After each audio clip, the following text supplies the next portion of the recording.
నేను నిన్న చేసిన ప్రోగ్రామ్కి నాకు కొన్ని కామెంట్స్ వచ్చినాయి. అరే నీకు అసలు క్రిస్టియానిటీ వాల్యూ తెలుసా అని చెప్పేసి ఒకటి పెట్టిండు. ఓకే ఫైన్, వాడి విఘ్నత వాడికే. ఇంకోటి ఏంటంటే క్రిస్టియానిటీ గురించి నీకేం తెలుసు అన్నట్టుగా. సో అదే అంటున్నా సార్, ఇప్పుడు మనము ఇదంతా మానేసుకొని మీ పండుగలు మీ పూజలు మీరు చేసుకోండి హాయిగా.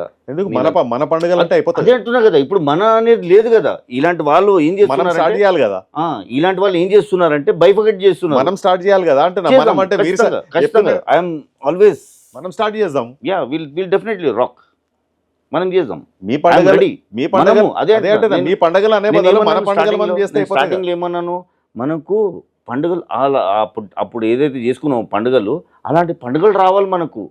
మన ఇంట్లో ఏదైనా చేసుకుంటే పక్క వాళ్ళు ఎప్పుడు ఇస్తారా అని చెప్పి వెయిట్ చేయాలి. అంటే అది తినడానికి కాదు, ఆ ఫ్రేగ్రెన్స్ ఏదైతే ఉందో, అరే మాకు కూడా ఇస్తే బాగుంటుంది పలారాలు అంటే పలారాలు నాకు ఎప్పుడు ఇస్తారా అని వెయిట్ చేయాలి. అలాంటి రోజులు రావాలి, వస్తాయి. మీరు కష్టపడుతున్నారు, మీతో పాటు మేము కూడా ఉన్నాం, కష్టపడదాం, చేద్దాం. అట్లాంటివి తీసుకొని వద్దాం, వాపస్ తీసుకొని వద్దాం.